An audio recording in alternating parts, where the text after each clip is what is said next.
Can everybody hear me? I'm gonna call the meeting to order. We have a quorum, but we do have a line. Still, people checking in. So I'm going to go through some of the housekeeping items, and then we might have to pause a bit and then start.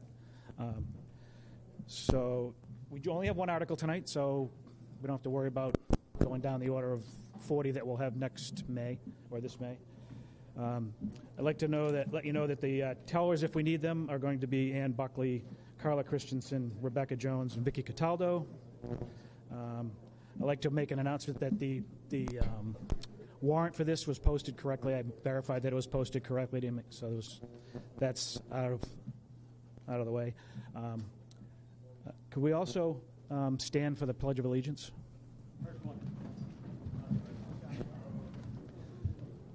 I pledge allegiance to the flag of the United States of America and to the republic for which it stands, one nation, under God, indivisible, with liberty and justice for all. Thank you. You can be seated. I'll take a motion to waive the reading of the warrant. Is there a second? All those in favor? Aye. I guess I'm going to pause at this point and let the line kind of get shorter to let people file in. Normally, we have other articles we can put in front that aren't as important to let people file in, but we only have one tonight. So I'm going to pause just a bit, talk amongst yourselves. I can't tell people to do that.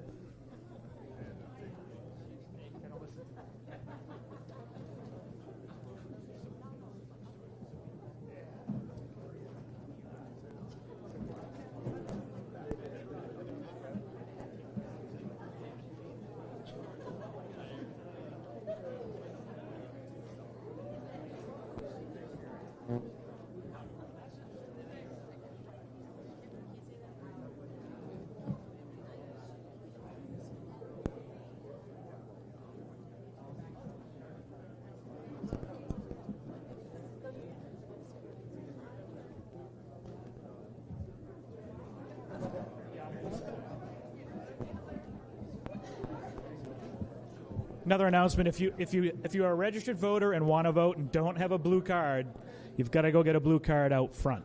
Register. If you don't have a blue card, you will not be able to vote.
Hearing in the back. Everyone, you can hear me back there?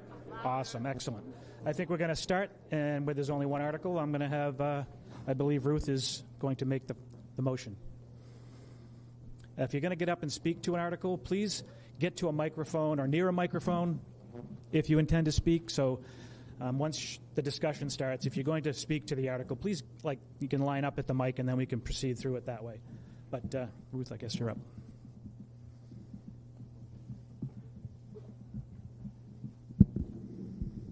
Good evening, everybody. I, Ruth R. Perrine, move that the town vote to transfer from the sale of real estate fund the sum of $900,000 to purchase the property at 31 Apple Street, Assessor's Map 142, Lot 14, which has been held in Chapter 61A status, giving the town the right of first refusal on its purchase, and further to authorize the Board of Selectmen to enter into all agreements and to execute any and all instruments as may be necessary or convenient on behalf of the town to effect such acquisition on such terms and conditions as the Board of Selectmen deems appropriate. Is there a second? Discussion. I'm going to start. So I'm not in front of you this evening to advocate for or against this purchase. I'm simply here to present the information. When a parcel of land is held under Chapter 61A, basically the town has kind of paid for it a little bit because we have accepted not collecting the proper taxes. It's a decreased amount of taxes that you get for this particular parcel. And when this parcel goes up for sale, the town gets that first right of refusal to buy it. So again, the Board of Selectmen had the opportunity to say, no, we're not interested. But as we did with 30 Apple Street, it makes a lot more sense for us to bring it to the voters and hear what you have to say. It's really your funds, and we need to know whether you want this or not. So a couple of things just for points of clarification, and also to say to you that this is not a discussion this evening about what we could do with the property. We don't want to talk about that. We're simply here to talk about whether the town wants to purchase it or not. A couple of things. I've read a few things that says we could use this money to help taxpayers not have such big tax bills. That is not actually true.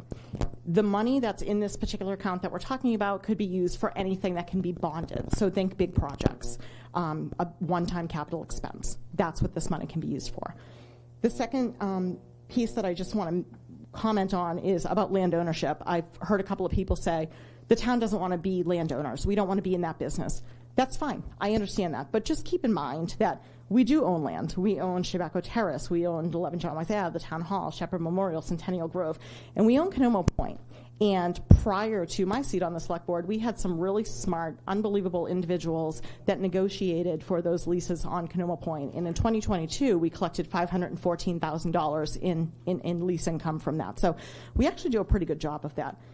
Having said that, I want to also say that the current purchase and sale holders of 31 Apple Street is members of the Filius family. I've had the pleasure of knowing the Filius family for over 37 years.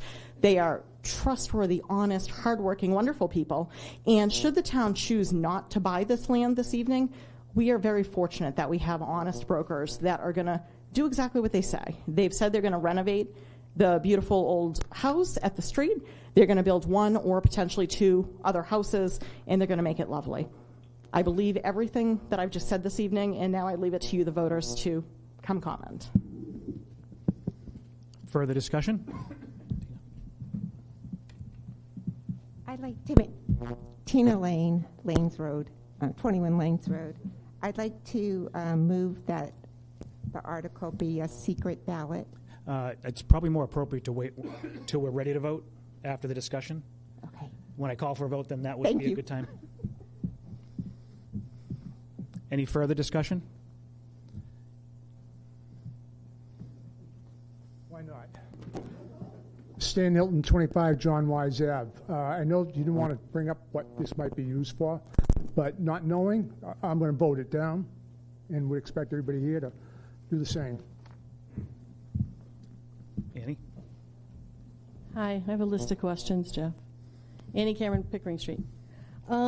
So I guess my first question is, I wondered if Ben could clarify where Ben is. Hi, Ben. Can you tell me the use of those funds that are being proposed? Is that, online I saw it's only for real estate purchases, and I'm not sure that that's actually true.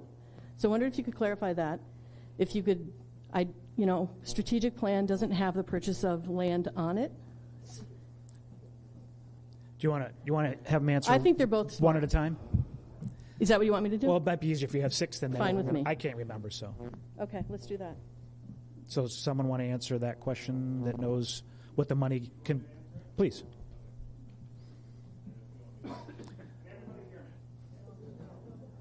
No, I think they need you on the mic.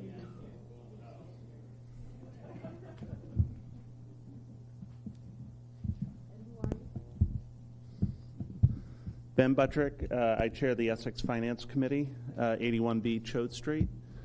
So just to answer the question about the source of funds, the proposed source for making the purchase is the sale of real estate fund, which are the proceeds from Canomo Point. That money can be used for, as Ruthie said, capital investments, purchases.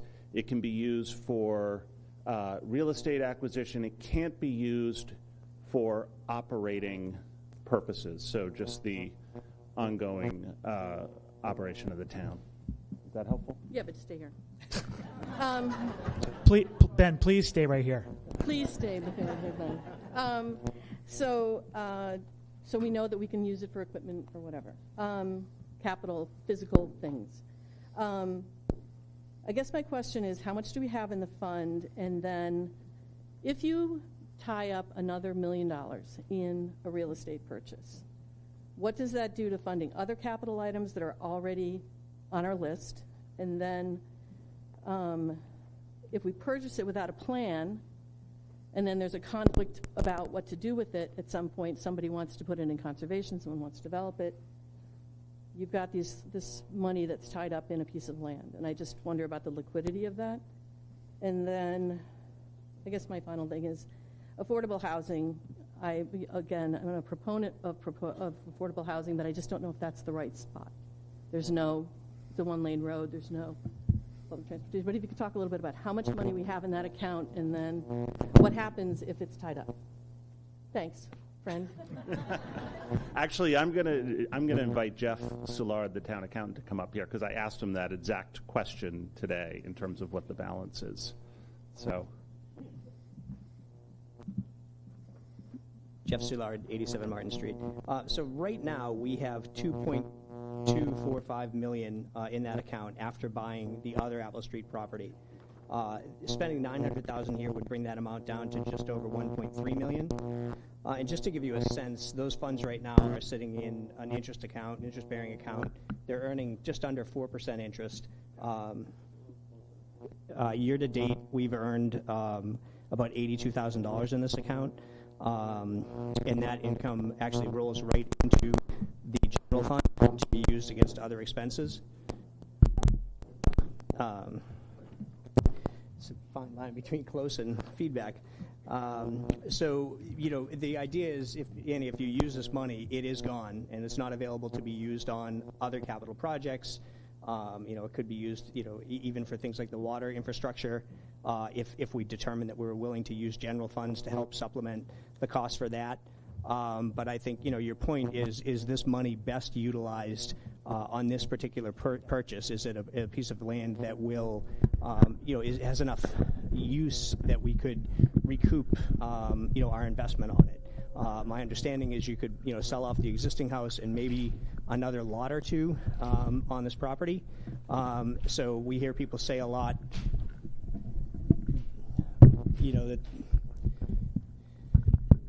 that they'd like to see the town be more creative in how they how we search for revenue, and this could certainly be an area where we might be able to generate a little revenue. You take $900,000, you buy this property, you sell the house that exists for $600,000, say.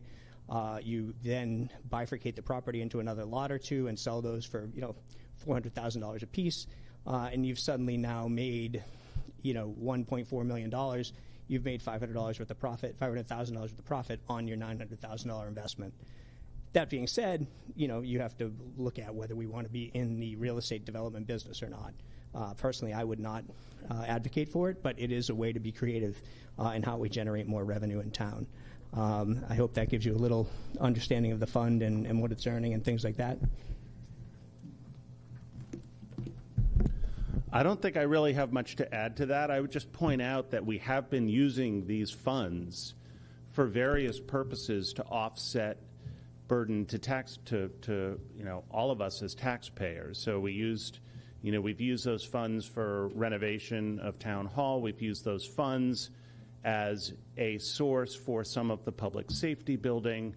We used these funds, last year for the 30 Apple Street purchase. So I do think that that's an issue in terms of the balance of that fund. It is a pretty big chunk of what's remaining. So, but at any rate, hopefully that addresses the questions. Actually, I'll just add one thing to what Ben just said. So just to give people an idea of the scope of what we're dealing with here. So we raised about $13.2 million when we sold these properties at Canomo Point. We used about $4.7 million on the town hall renovation. We used about $4.1 million on the public safety building. We used $450,000 on improvements to the Canomo Point access. $537,000 went to the seawall project, and as Ben mentioned, we just spent $1.15 on the Apple Street property. So that has brought us down to about 2.2. So we've spent about $11 million subsidizing projects that we otherwise would have bonded for. So this money has been very effective for us. More discussion? Susan, you were up. No, you go ahead.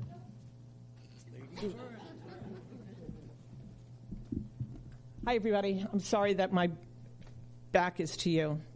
It's slender, right? I look slender. Susan Coviello, 6 Burnham Court. Annie, thanks for your questions. It kind of we got the answers of just about everything I was going to ask. But I will say that of the list that Jeff just went through, and thank you for doing that, Jeff, I think it's really important to note that the things that we spent that money on, with the exception of the other Apple Street property, which was a little bit, I could have gone either way on that, were necessary things that we had to spend money on. And I think that money was really well spent. I don't think anybody can argue that the town hall is a gem and also houses everything that we possibly need in town, and that the police and fire station departments certainly deserved what they got for that. I would argue, as somebody that is very protective of the Canomo Point funds, to know that there was $15 million and now we're down to $2 million.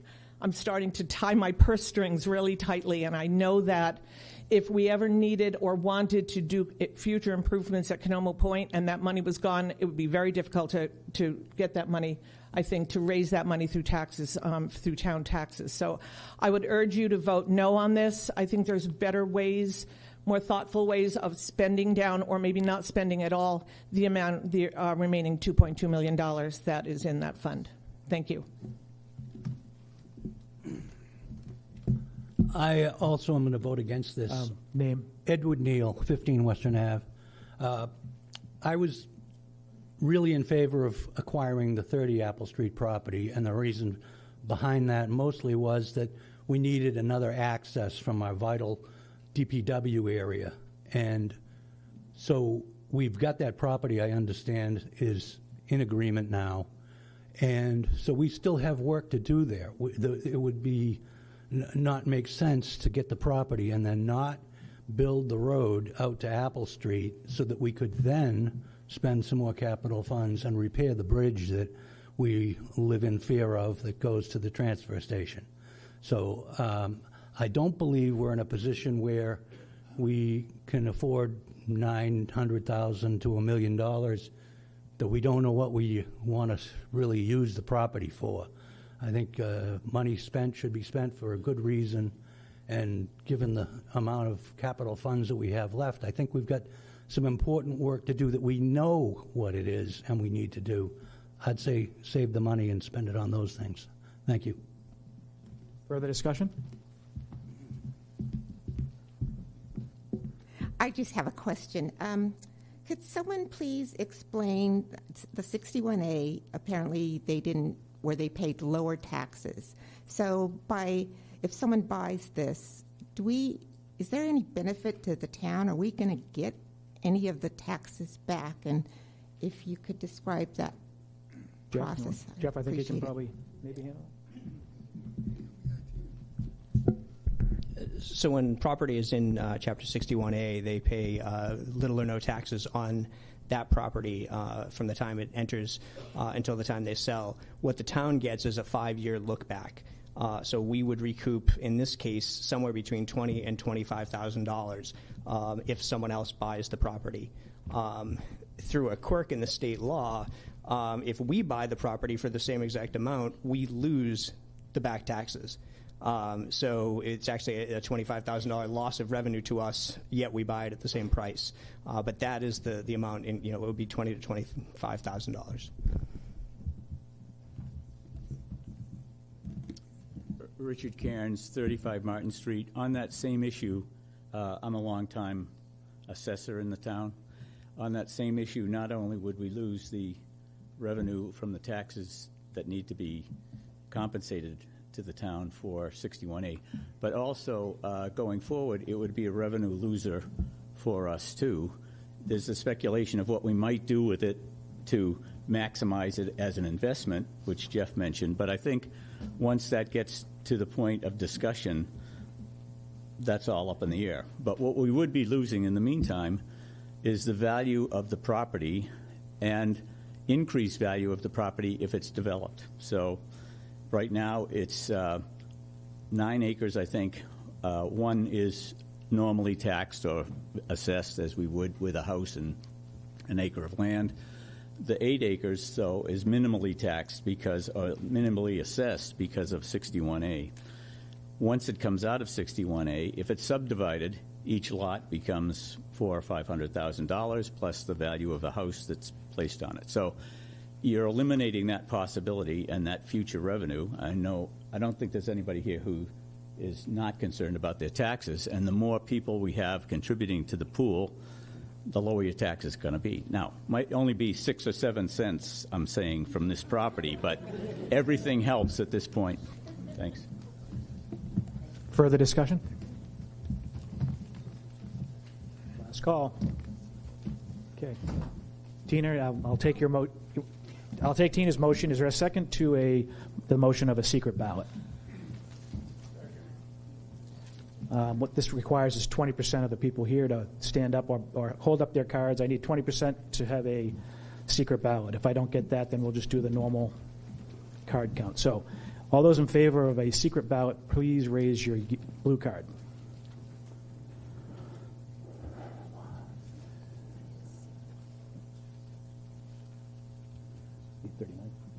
I don't have the 20%, so we're going to go with the regular ballot. So all those in favor of this one article, please raise your blue card. In favor of Article 1, please raise your blue card.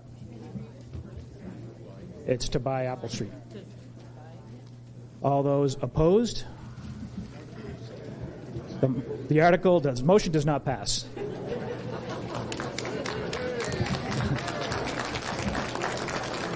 No further business. Motion to adjourn.